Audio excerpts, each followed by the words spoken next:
At Amanuense Community Health Services, we realize the importance of making sure that every child has the human and tangible resources so they can achieve their personal optimal development goals before they enter school.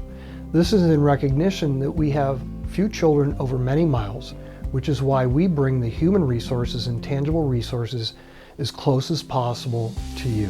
Testing can be expensive, getting services can be expensive.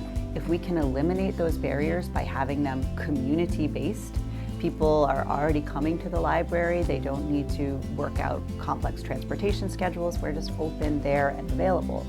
So if we can make the personnel available and we can make the supplemental resources available for free in a place where people are already used to getting things for free, it becomes a natural exchange. It doesn't feel scary. It doesn't feel like, oh, I have to go to a clinical setting or to a school to do this.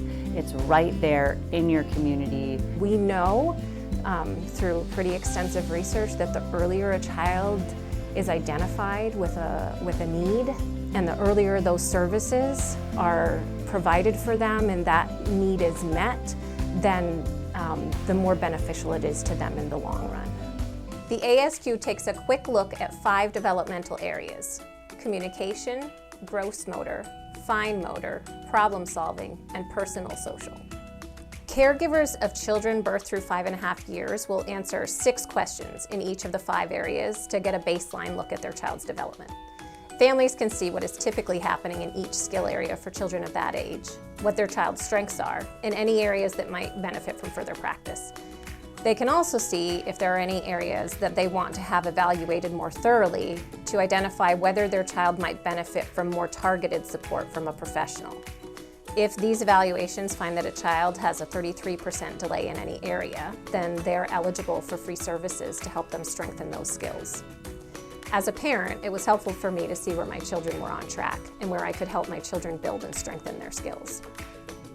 So I went to the library and got the ASQ packet where I was able to go through the questions that were rather easy to answer, and it was quick and easy and gave me the answers that I needed. Community-oriented testing is a really nice way to gauge developmental progress and see where kids are lining up, because no child is going to develop in the exact same way. One 6-year-old may be reading at an 8-year-old level, and one 6-year-old may be not reading yet. Maybe they're at a 4-year-old level, and all of those are fine, but tools like the ASQ let us figure out a way to get in there and get kids what they need for their next level of development, no matter where it is. Life is all about communication. We communicate verbally and later on through reading and writing, which involves both speech and physical production of sound and language, the systems we use to communicate. This is how we connect with others. It is how we share thoughts, ideas, experiences, and information. Communication involves a wide range of skills that most of us do without even thinking.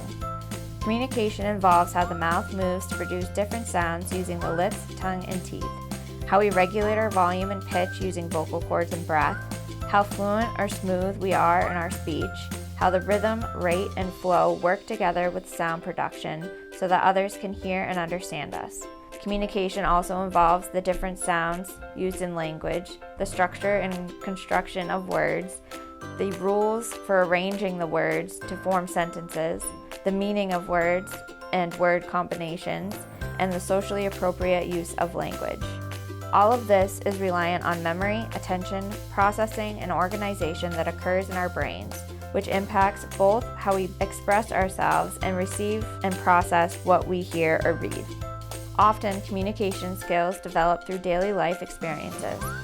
There are ways that families can build these skills, and sometimes more specialized supports and targeted attention is needed. When additional support is needed, speech and language pathologists work with individuals to build their communication skills. If families identify a communication delay, their child can be referred for further evaluation through early supports and services, or the local school district. If they qualify for services, they will be provided for free. The ASQ helps get kind of a measurement on where a child may be with their expressive language, which is what children can communicate on their own, and then receptive language, which is what children understand. It does kind of help them understand where their child is developmentally, so it kind of gives them an idea of what they need to ask for when it comes to them entering into the school system. Our mission at the Whitefield Public Library is to connect people with the resources they need to live their best lives. And we believe that that means eliminating as many barriers as possible to connecting people to those resources. We believe that building strong partnerships with families is important to every child's growth and success.